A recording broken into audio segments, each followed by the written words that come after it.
สบายดีปีใหม่ลูกหลานลาวไทยหัวใจเดียวกันเพื่อเสรีภาพและประชาธิปไตยทุกท่านยินดีต้อนรับทุกท่านเข้าสู่รายการเสียงประชาชนลาว Voice of the Lao People Welcome to everyone bienvenue à tous et à tous สบายดีมื้อนี้ก็ขอถือโอกาสอวยพรพี่น้องเฮาลูกหลานเฮาทั่วทุกสารทิศทั่วทุกมุมโลกขอให้พวกท่านจงอยู่ดีมีแห้งอยู่เย็นเป็นสุขมีแต่โชคแต่ลาภสุขภาพเข้มแข็งอยู่ดีมีแห้งตลอดไปปีใหม่2568นี้เนาะขอให้ทุกท่านจงโชคดีเด้อ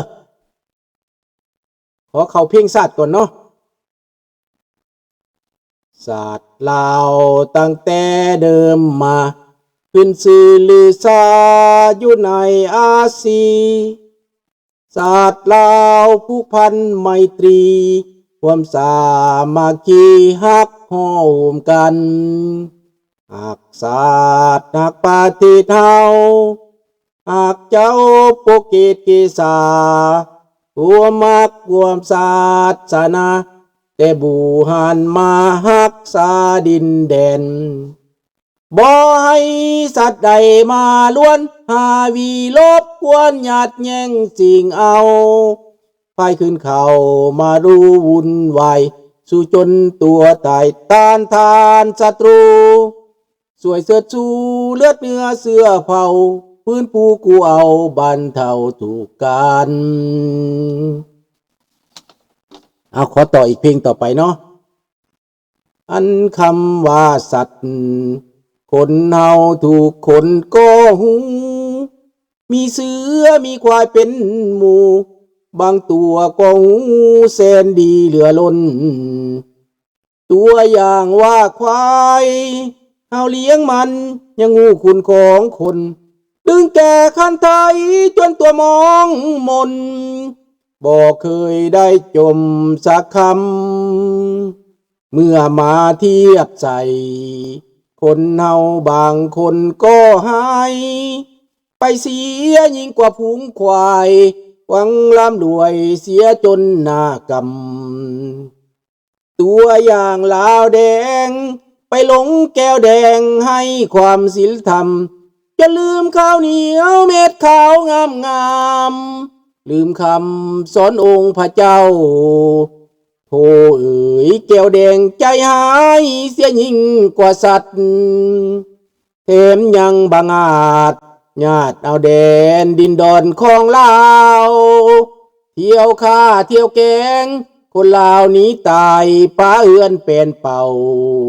โบราณคนเมืองเก่าทำลายเสียได้ลงคอเพื่อนลาวลงผิดอย่าไปเสื้อฟังคำเขามีภัยหักหอมเมืองลาวยิ่งกว่าลาวนี้จะมีหรือบ่น้ำตาลาวไหลเป็นน้อยเป็นพันก็เพื่อหวังหล่อว่าอยากจะเห็นเมืองลาวนี้ก่อสั่งตัวด้วยคนลาวเองขอบใจเด้อพี่น้องเด้อสบายดีปีใหม่เบิดทุกคนขอให้สิ่งศักดิ์สิทธิ์จงคุ้มครองปกป้องลูกหลานพ่อแม่พี่น้องคนลาวคนไทยทุกคนทุกท่านทุกคนที่อยู่ในโลกนี้เนาะขอแต่มีความสุขความเจริญเจ็บอย่าได้ใครอย่ามีปรารถนาสิ่งใดก็ขอมาสมมุ่งมั่นปรารถนาปีใหม่ปีนี้ขอให้มีแต่สิ่งขาดแคลนตลอดปลอดภัยและโชคลาภร่ำรวยทุกท่านเด้อขอบใจหลายๆสบายดีเมไม่เนาะปันใดสิมีทุ่งศาสตร์ลาวแท่งขึ้นอยู่ถึงหัวเสาสะพานนครเวียงจันทร์อีกไม่นานอีกบ่นานถ้าเฮาลาวเฮาหักเข้าใจถ้าทุกคนหักเข้าใจถ้าคนลาวหักสามัคคีกันทั้งนอกทั้งในถ้าทุกคนหักปรารถนาในสิ่งนี้ก็จะสมมุ่งมั่นปรารถนาจะสมหวังขอให้สมหวังเด้อขอให้สิ่งศักดิ์สิทธิ์คุ้มครองขอให้สิ่งศักดิ์สิทธิ์ส่งเสริมขอให้สิ่งศักดิ์สิทธิ์จงปกปักรักษาให้ทุกคนต่อสู้บันดาลจิตใจให้ลุกขึ้นมาต่อสู้เพื่อแผ่นดินเพื่อลูกเพื่อหลานเพื่อบ้านเพื่อเมืองเพื่อชาติเพื่ออนาคตและตอบสนองบุญคุณบรรพบุรุษบ่แม่นตอบสนองบุญคุณแก้วเด้อทุ่งกาเดือนมันทุ่งแก้วแม่นของแก้วบ่แม่นของลาว และพวกเฮาได้ไปลงเคารพบูชาเนาะอันนี้แหละลาวเฮานะมาเกลียดชังกันเองและไปเอาคนอื่นมาข่มเหงนะมันถูกอยู่บนใดแล้วก็ต้องเบิ่งต้องมึงตาเบิ่งเนาะพี่น้องเนาะสบายดีบิ๊กพลัสสบายดีปีใหม่เด้อขอบใจหลายๆเนาะที่อวยพรมาให้สิ่งใดที่อวยพรมากก็ขอให้ตอบสนองลูกหลานขึ้นไปเท่านั้นเนาะ10 เท่าพันเท่าเนาะสบายดีเนี่ยลุงโพเพื่อส่งท้ายปีเก่าและต้อนรับปีใหม่ขอให้ทุกท่านมีโชคมีชัยมีสุขภาพแข็งแรงทุกท่านพร้อมด้วยครอบครัวและญาติมิตรทุกทั่วหน้าขอบใจเด้อเนี่ยลุงโพเช่นกันในลุงโพเด้อเป็นลูกผมผู้ผมใส่ให้ลูกให้หลานเป็นบรรทัดให้ลูกให้หลานเป็นตัวอย่างให้ลูกให้หลานสักส่วนอ้วนต้านผู้ใหญ่ไม่สูงมาเต้ารวมกันมาเป็นรักผมผู้ผมใส่ให้ลูกให้หลานเด้ออย่าลุงเด้อสบายดีท่านประดิษฐ์บอนนานีแล้วก็ la prosperity la longue vie et une année heureuse เด้อขอบใจเด้อ Happy New Year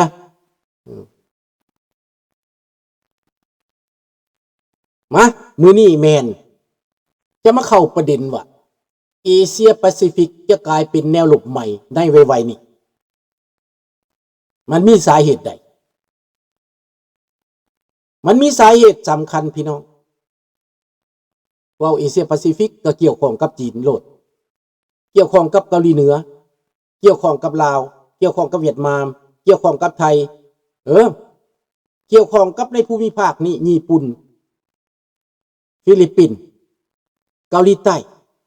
เกาหลีเหนือไต้หวันอันนี้เป็นเอเชียแปซิฟิกอินโดแปซิฟิกเอเชียแปซิฟิกอยู่ในประมาณนี้พี่น้องคันอินโดแปซิฟิกมันก็กวมไปถึงพม่าแล้วเขาก็จะว่าควบกันอยู่ตลอดเวลาในเรื่องนี้สหรัฐอเมริกานี้มีเป้าหมาย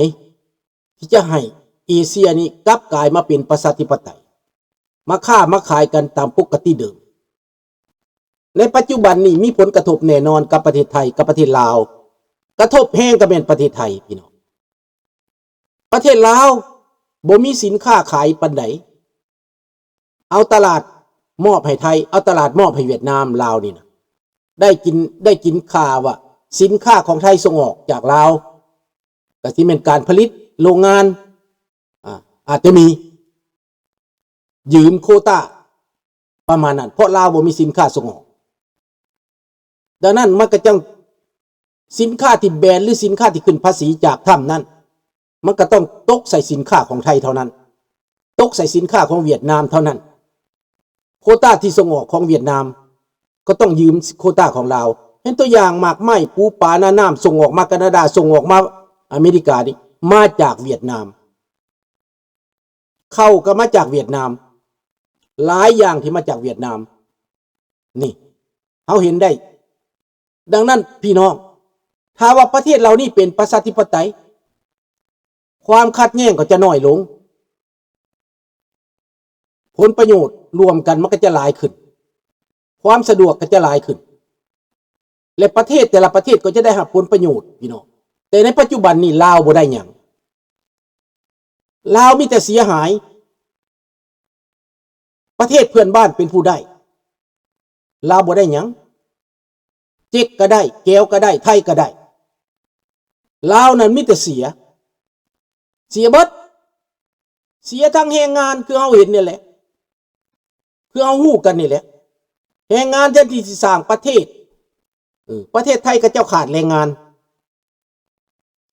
ต่ำน้อยหนึ่งเขาก็บ่เฮ็ดแล้วคนไทย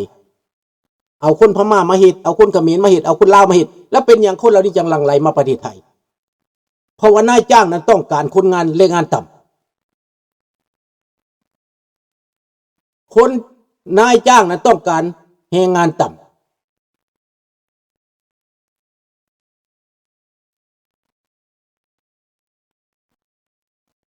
ดังนั้นพี่น้องในเมื่อว่านายจ้างต้องงานจ้างถือเพื่อได้กำไรเขาก็ต้องหาแรงงานต่ำหาแรงงานที่บ่ได้เสียเขาห้องว่าประกันภัยบ่ได้เสียค่าป่วยการนายจ้างบ่จำเป็นต้องให้เงินบำนาญ ถ้าเอาคนไทยเฮ็ดไปฮอด20-30 ปีต้องได้จ่ายเงินค่าบำนาญต้องได้จ่ายค่าเงินค่าคุ้มครอง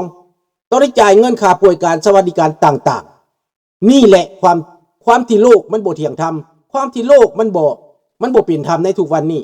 ที่เฮาควรจะยกประเด็นนี้ขึ้นมาให้เห็นเช่นตัวอย่างคนงานไปเฮ็ดอยู่ไทยไปเฮ็ดบางครั้งก็ถูกต้องตามกฎหมายแต่สิทธิทางกฎหมายที่จะได้คืนมานั้นเงินบำนาญสมมุติจะเฮ็ดไปฮอด50 ปี40 ปีจะสิได้เงินบำนาญบ่ได้บ่มีสวัสดิการในตรงนั้นถ้าคนไทยเป็น50 ปีคนไทยได้สวัสดิการนั้นมีสิทธิ์ได้สวัสดิการนั้นนี่นายจ้างจึงหลีกหาจ้างตั้งแต่คนก้องโตะคนพื้นก้องโตะรัฐบาลปราบบอกครับปั๊บ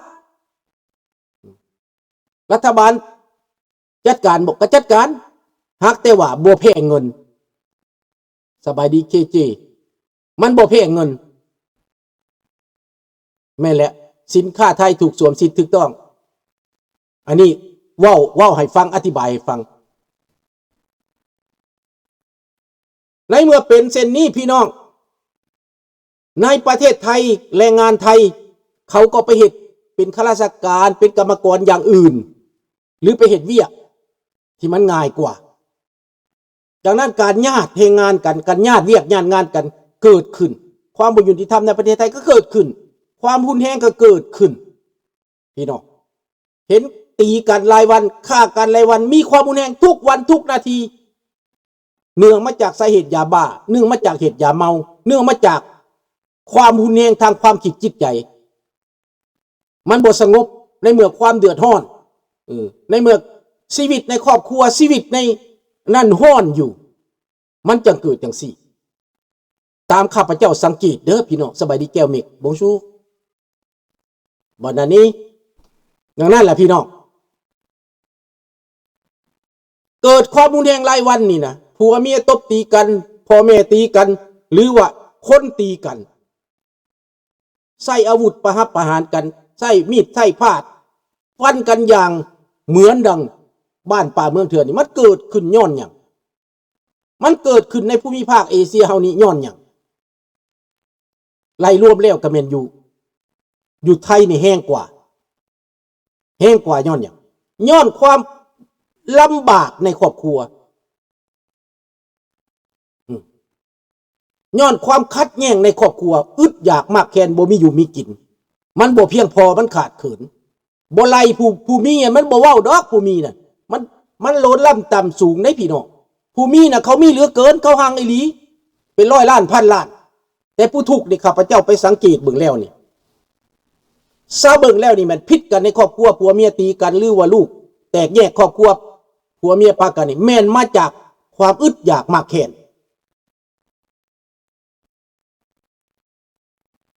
นี่แหละพี่น้องดังนั้นในแคนาดาเรื่องนี้เกิดขึ้นบ่มีมันบ่สมมีแนวนี้นะไล่ตีกันกลางถนนไล่ฟันกันกลางถนนบ่มีมันบ่มีเป็นหยังทั้งที่ประเทศเฮาเป็นศาสนาพุทธเป็นศาสนาที่สอนคนให้รู้จักบาปบุญคุณโทษแต่มันบ่มีตัวนั้นเลยมันบ่มีเอฟเฟกต์ตัวนั้นเลยมันชนะไปเลยมารชนะเลยพี่น้องเพราะว่าความลื่นล้ำต่ำสูงงานอันตรายแม่นพม่าแม่นลาวไปเฮ็ดส่วนหลายก็แม่นพม่าเขมรเห็นบ่ไปเฮ็ดอันนี้แหละมันมีการจำแนกแบบนี้นะแล้วก็ปรากฏว่าความขัดแย้งระหว่างพม่ากับคนไทยนี่ก็เริ่มหลายขึ้น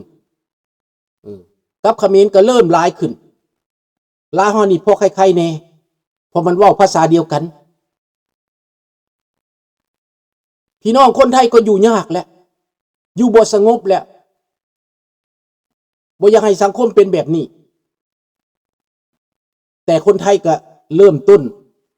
นยังบ่ทันเข้าใจได้หลานมาลูมาเว้านี่อาจจะผิดใจเขาเจ้าก็ได้แต่ข้าพเจ้าต้องขอโทษไว้ก่อนเด้ออยากให้มุมมองนี่ขึ้นมาเห็นว่าหลายคนก็คิดว่าเมืองไทยนี่เจริญหลายคนก็คิดว่าเมือง